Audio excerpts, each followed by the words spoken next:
Hello friends, Rythu Bharosa ఇచ్చేది ఎప్పుడు? భరోసా కోసం ప్రతి గ్రామంలో చిన్న సన్నకారు రైతులు అందరూ ఎదురు చూస్తున్నారు ప్రభుత్వం సాయం కోసం. అయితే గత అసెంబ్లీ సమావేశాల్లో కూడా ఇది చర్చకు రాలేదంటూ బీఆర్ఎస్ ప్రభుత్వం పెద్ద ఎత్తున విమర్శిస్తూ ఉంది. 11 రోజుల అసెంబ్లీ సమావేశంలో కూడా ఒక్కసారి కూడా రైతు భరోసా గురించి చర్చ లేదని చెప్పి అంటా ఉంది. అయితే ముఖ్యంగా దీనిపైన ఒక సబ్ కమిటీ వేయటం జరిగింది. ఈ సబ్ కమిటీలో డిప్యూటీ సీఎం బట్టి విక్రమార్క గారు, అదేవిధంగా పొంగులేటి శ్రీనివాసరెడ్డి గారు, తుమ్మల నాగేశ్వరరావు గారు, మంత్రి శ్రీధర్ బాబు గారు ఉన్నారు. అసలు విధి విధానాలు ఎప్పుడు ఖరారు చేస్తారు? ఇప్పటికీ 4 సార్లు ఈ సబ్ కమిటీ సమావేశం అయినా కానీ ఇంతవరకు రైతు భరోసా మీద చర్చకు రాలేదని చెప్పేసి బీఆర్ఎస్ నేతలు విమర్శిస్తూ ఉన్నారు. అయితే ఏమైంది ఈ రైతు భరోసా? నాట్లు స్టార్ట్ అయినా కానీ ఇప్పుడు సాయం కోసం ఎదురు చూస్తున్నా, ఇటు సీజన్ సగం అయిపోతున్నా కానీ ఈ రైతు భరోసాకు రావటం వల్ల అప్పుడు పెట్టుబడికి సాయంగా ఉండేది.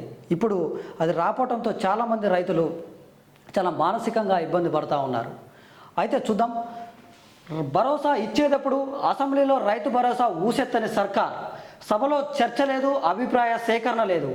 4 సమావేశాల తర్వాత రామ్ క్యాబినెట్ సబ్ కమిటీ నివేదిక ఇచ్చేటప్పుడు పెట్టుబడి సాయం కోసం రైతుల ఎదురుచూపులు.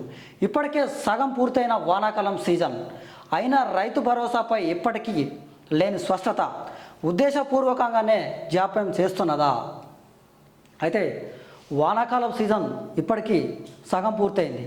అయితే అటు కృష్ణా కానీ ఇటు గోదావరి నీళ్ళు కానీ రావడంతో రైతులు ఇప్పటికీ నాట్లు ముమ్మరంగా సాగుతూ ఉన్నాయి తెలంగాణ రాష్ట్ర వ్యాప్తంగా.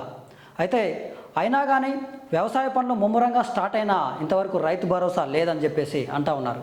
అయితే గత బీఆర్ఎస్ ప్రభుత్వం ఈ పథకాన్ని రైతు బంధుగా రైతులకు ఇచ్చేది. అయితే చాలా అవినీతి జరిగింది గత ప్రభుత్వం.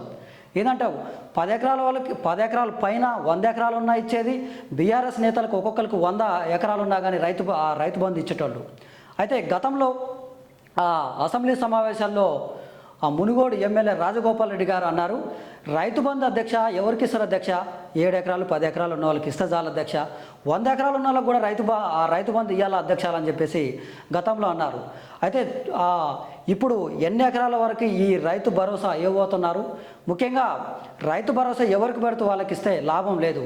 ఎందుకంటే ఇది ప్రభుత్వం పైనే విమర్శలు కూడా వస్తాయి కాబట్టి గతంలో రైతు బంధు విషయంలో కూడా పెద్ద ఎత్తున విమర్శలు వచ్చాయి.